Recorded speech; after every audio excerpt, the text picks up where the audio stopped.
Telangana BJP అధ్యక్ష ఎన్నికకు కూడా నోటిఫికేషన్ విడుదలైంది. రేపు నామినేషన్లు స్వీకరిస్తారు. జూలై 1న ఎన్నిక జరగనుంది. అయితే తెలంగాణ బీజేపీ రాష్ట్ర అధ్యక్షుడు ఎవరు అన్న దానిపై చర్చ జరుగుతోంది.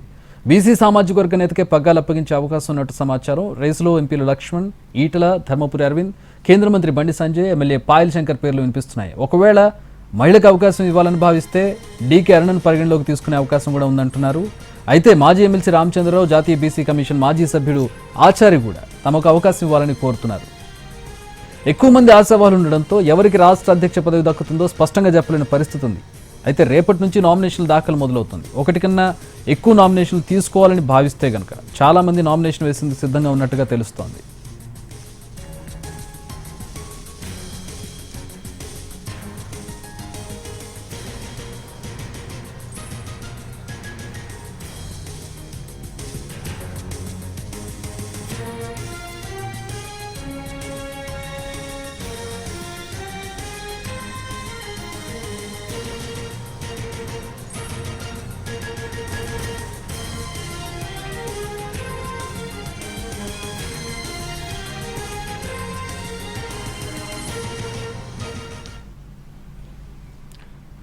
బీజేపీ ఆఫీస్ నుంచి మా ప్రతినిధి మహేష్ జాయిన్ అవుతున్నారు. దీనికి సంబంధించి మరిన్ని వివరాలు తెలుసుకుందాం. మహేష్, చాలా మంది కీలక నేతలు ఉన్నారు తెలంగాణలో, అందరూ కూడా పోటీ పడుతున్నటువంటి పరిస్థితి ఏంటి? ఒక నామినేషనా, మల్టిపుల్ నామినేషన్సా? ఎక్కువగా వినబడుతున్న పేర్లు ఏంటి, ఈక్వేషన్స్ ఏంటి?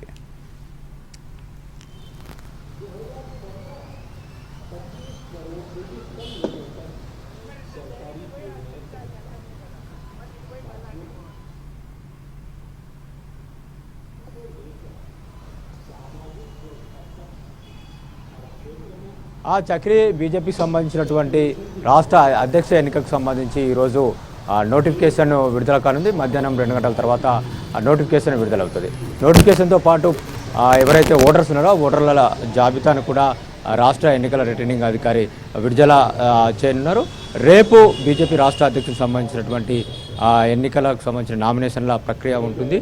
ఎల్లుండి రాష్ట్ర అధ్యక్ష ఎన్నిక అనౌన్స్మెంటు ఉంటుంది. ఇది నగర శివార్లలోని ఒక ఫంక్షన్ హాల్లో ఈ యొక్క కార్యక్రమాన్ని ఏర్పాటు చేయాలని నిర్ణయించడం జరిగింది. అక్కడే రాష్ట్ర అధ్యక్ష ఎన్నిక అట్టహాసంగా జరగనుంది. అయితే ప్రధానంగా బీజేపీ రాష్ట్ర అధ్యక్షులు ఎవరు అవుతారనే దానిపైన మాత్రం బీజేపీ వర్గాల్లో జోరుగా చర్చ జరుగుతుంది. చక్రి, ఎవరికి అవకాశాలు ఉన్నాయి? కొత్త వారికి అవకాశం ఉందా, లేకుంటే గత చాలా ఏళ్ళుగా బీజేపీలో పనిచేస్తున్న వారికి మరో అవకాశం ఇస్తారా అనేటువంటి చర్చ మాత్రం పార్టీలో జరుగుతుంది. ఇప్పటివరకు పార్టీలో ఉన్నటువంటి ఎవరికి కూడా ఫలానా వ్యక్తి అయితే అనేటువంటి క్లారిటీ అయితే రాలేదు. రకరకాల ఈక్వేషన్స్తో వివిధ వ్యక్తుల యొక్క పేర్లను మాత్రం చెప్తున్నారు, చర్చించుకుంటున్నటువంటి పరిస్థితి. అయితే మనకున్నటువంటి సమాచారం ప్రకారం పార్టీకి సంబంధించినటువంటి ఎంపీ, ఎమ్మెల్యేలో ఒకరికి రాష్ట్ర అధ్యక్షలు అయ్యేటువంటి అవకాశాలే ఎక్కువగా ఉన్నాయని చెప్పేసి మనకున్నటువంటి సమాచారం.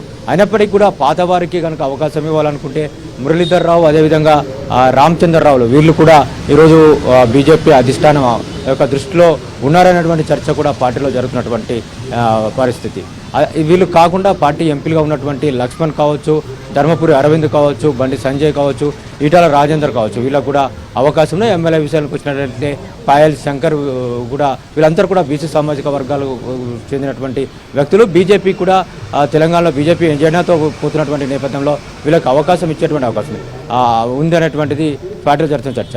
కానీ పార్టీలో నెలకొన్నటువంటి అంతర్గత ఇష్యూస్ కావచ్చు, పార్టీ నేతల మధ్య సమన్వయం లేకపోవడం కావచ్చు, ఒకరికొకరికి పడకపోవడం కావచ్చు, వీటన్నింటినీ పరిగణలోకి కూడా తీసుకున్నట్లయితే వీళ్ళందరికీ యోగ్యమైనటువంటి వ్యక్తులను కూడా మధ్య మార్గంలో తీసుకొచ్చి బీజేపీ రాష్ట్ర అధ్యక్షునికి చేసినా కూడా ఆశ్చర్యపోనక్కర్లేనటువంటి చర్చ కూడా పార్టీలో ఉన్నటువంటి నేపథ్యం. ఒకవేళ మహిళలకు ఇవ్వాలనుకుంటే ఏపీలో ప్రస్తుతము బీజేపీ అధ్యక్షురాలుగా పురంధేశ్వరి ఉన్నటువంటి నేపథ్యంలో అక్కడ మార్పు జరిగితే తెలంగాణలో కూడా మహిళకు అవకాశం వచ్చేటువంటి, మహిళకు ఛాన్సు రావచ్చనేటువంటి చర్చ కూడా పార్టీలో జరుగుతుంది. దీనికి సంబంధించి బీజేపీ జాతీయ ఉపాధ్యక్షురాలు డీకే అరుణ పేరు కూడా పరిశీలన ఉన్నట్టుగా తెలుస్తుంది. అయితే ఈరోజు రాత్రి కానీ రేపు మధ్యాహ్నం వరకు కానీ ఎవరు రాష్ట్ర అధ్యక్షులు అవుతారనే దానిపైన పార్టీ హైకమాండ్ నుంచి వెళ్ళి లీక్ అయ్యేటువంటి అవకాశం ఉంది చక్రి. అప్పటి వరకు మాత్రం ఈ ఊహాగానాలు కొనసాగుతూ ఉంటే పార్టీ హైకమాండ్ పేరు ఏవైతే శోభా కరంద్లాజే నోటి నుండి వెలువడేంత వరకు ఈ విధమైనటువంటి ఊహాగానాలు కొనసాగుతూనే ఉంటాయి Chakri. All right, thanks for the updates Mahesh.